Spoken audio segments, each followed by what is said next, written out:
សួស្តីបងប្អូនទាំងអស់គ្នាសូមស្វាគមន៍មកកាន់ឯកសារខ្មោចថ្ងៃនេះយើងនឹងនាំបងប្អូនទាំងអស់គ្នាទៅទីកន្លែងមួយដ៏ល្បីល្បាញបំផុតនៅក្នុងទីប្រវត្តិសាស្ត្ររបស់ប្រទេសអង់គ្លេសគឺប៉មនៃទីក្រុង London ឬក៏ Tower of London ទីនេះមិនត្រឹមតែជាទីកន្លែងដែលផ្ទុកប្រវត្តិសាស្ត្រដ៏យូរលង់ប៉ុណ្ណោះទេថែមទាំងជាជំរកនៃរឿងព្រេងខ្មោចដ៏ល្បីល្បាញបំផុតមួយគឺខ្មោច Anne Boleyn តើរឿងអ្វីដែលកើតឡើងចំពោះព្រះនាង Anne Boleyn សូមតាមដានទាំងអស់គ្នាព្រះនាង Anne Boleyn ជាបុគ្គលដ៏ល្បីល្បាញមួយនៅក្នុងប្រវត្តិសាស្ត្រនៃប្រទេសអង់គ្លេសនាងបានក្លាយជាមហាក្សត្រីនៃប្រទេសអង់គ្លេសដោយរៀបអភិសេកជាមួយព្រះមហាក្សត្រ Henry VIII នៅឆ្នាំ1533ការរៀបអភិសេកនេះបង្កឲ្យមានការផ្លាស់ប្ដូរដ៏ធំបំផុតនៅក្នុងប្រវត្តិសាស្ត្រប្រទេសអង់គ្លេសដោយសារព្រះអង្គ Henry VIII បានលាងលះជាមួយព្រះនាង Catherine ដែលជាម្ចាស់ក្សត្រីទី1របស់ព្រះអង្គហើយបានផ្ដាច់ខ្លួនជាមួយសាសនា Catholic ដើម្បីរៀបការជាមួយនឹង Anne Boleyn ព្រះនាង Anne ជាស្ត្រីមួយដែលមានភាពឆ្លាតវៃស្រស់ស្អាតនិងមានមន្តស្នេហ៍ជាខ្លាំងនាងបានផ្ដល់កំណើតដល់កូនស្រីមួយអង្គគឺព្រះនាង Elizabeth I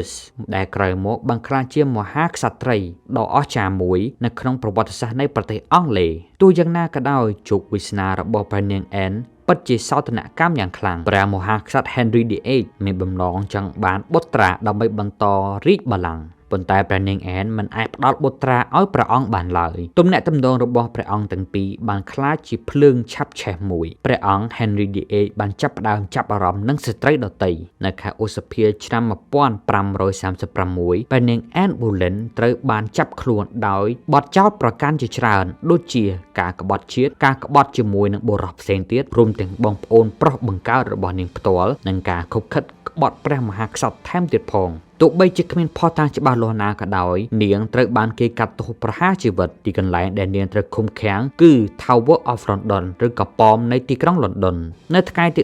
19ខែឧសភាឆ្នាំ1536ព្រះនាង Anne Boleyn ត្រូវបានគេនាំទៅកាន់ទីកន្លែងប្រហារជីវិតនៅ Tower Green នៅក្នុងបរិវេណ Tower of London ឬក៏ប៉មនៃទីក្រុង London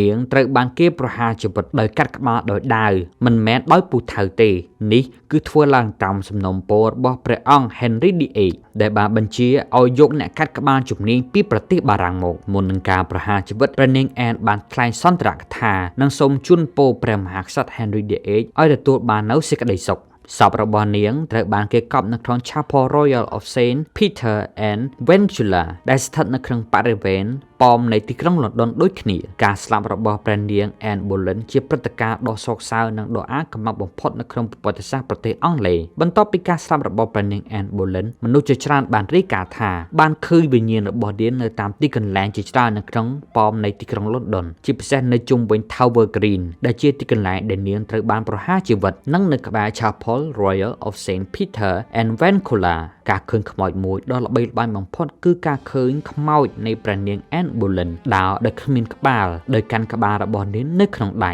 ពេលខ្លះគេក៏បានឃើញព្រះនាងបានស្លៀកពាក់ឈុតសូត្រពណ៌សដ៏ស្រស់ស្អាតរបស់នាងថែមទៀតផងខ្មោចរបស់នាងត្រូវបានគេរាយការណ៍ថាបានបង្ហាញខ្លួននៅតាមបន្ទប់ផ្សេងៗនៅក្នុងប៉មផងដែរអ្នកជាមប៉មនិងអ្នកទស្សនាជាច្រើនបានអះអាងថាពួកគេបានជួបប្រទះនឹងបាតុភូតចម្លែករួមទាំងសម្លេងប្លែកៗផងដែរក្រិនក្រអូបដែលមិនមានប្រភពនិងអារម្មណ៍ត្រជាក់ព្រឺក្បាលមានរឿងរ៉ាវជាច្រើនដែលគេនិយាយតគ្នាអំពីការឃើញខ្មោចរបស់ព្រះនាង Anne Boleyn នៅសតវត្សទី19មេតបម្នាក់បានរាយការណ៍ថាគាត់បានឃើញព្រះនាង Anne Boleyn ដើរនៅក្នុង Chapel Royal គាត់បានឃើញនាងដើរហើយបាត់ខ្លួនទៅមានអ្នកយាមប៉មជាច្រើនបានអះអាងថាពួកគេបានឮសំឡេងជំហានរបស់នាងដើរតាមច្រករបៀងនៃ Tower Green នាពេលយប់ស្ងាត់អ្នកទស្សនាខ្លះទៀតបានរាយការណ៍ថាពួកគេបានថតឃើញពន្លឺចម្លែកផ្សេងឬក៏រូបភាពស្រអាប់ដែលមើលទៅហាក់បីដូចជាស្រមោលមនុស្សនៅទីកន្លែងដែលគេជឿថា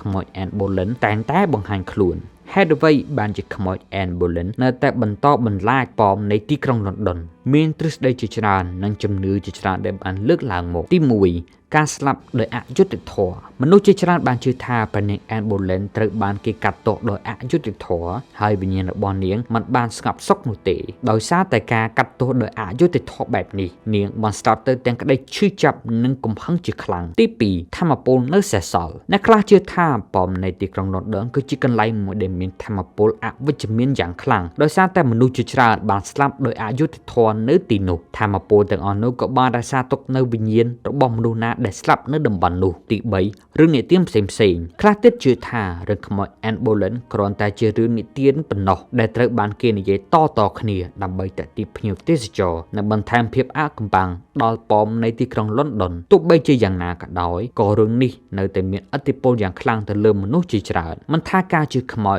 ឬគ្រាន់តែជាការនិយាយតគ្នាក៏ដោយក៏រឿងខ្មោច Anne Boleyn នៅតែបន្តជាផ្នែកមួយដ៏សំខាន់នៃប្រវត្តិសាស្ត្រនិងរឿងព្រេងនិទានរបស់ប្រទេសអង់គ្លេសប៉មនៃទីក្រុង London គឺជាទីកន្លែងទាក់ទាញភ្ញៀវទេសចររាប់លានអ្នកជារៀងរាល់ឆ្នាំហើយមនុស្សជាច្រើនបានទៅទីនោះមិនត្រឹមតែទៅទស្សនាប្រវត្តិសាស្ត្រនោះទេប៉ុន្តែថែមទាំងដើម្បីស្វែងរកភស្តុតាងនៃខ្មោច Anne Boleyn ផងដែររឿងរ៉ាវរបស់នាងបានបង្រៀនយើងអំពីអំណាចភាពក្បត់និងសោធនកម្មដែលកើតឡើងនៅក្នុងសម័យកាលនោះនាងបានក្លាយជានិមិត្តរូបនៃស្ត្រីដែលត្រូវបានរងគ្រោះដោយអំណាចនយោបាយនិងក្តីស្រឡាញ់ដោយមិនថិតថេរតើបងប្អូនមានអារម្មណ៍យ៉ាងណាដែរនៅពេលដែលស្ដាប់រឿងខ្មោច Anne Boleyn តើបងប្អូនជឿថារឿងខ្មោចនេះពិតឬមិនពិតសូមចែករំលែកមតិយោបល់របស់បងប្អូននៅ comment ខាងក្រោមសូមកុំភ្លេចចុច like share និង subscribe ដើម្បីទទួលបានវីដេអូថ្មីៗបន្ថែមទៀតសូមអរគុណសម្រាប់ការតាមដានទស្សនាជួបគ្នានៅពេលក្រោយទៀត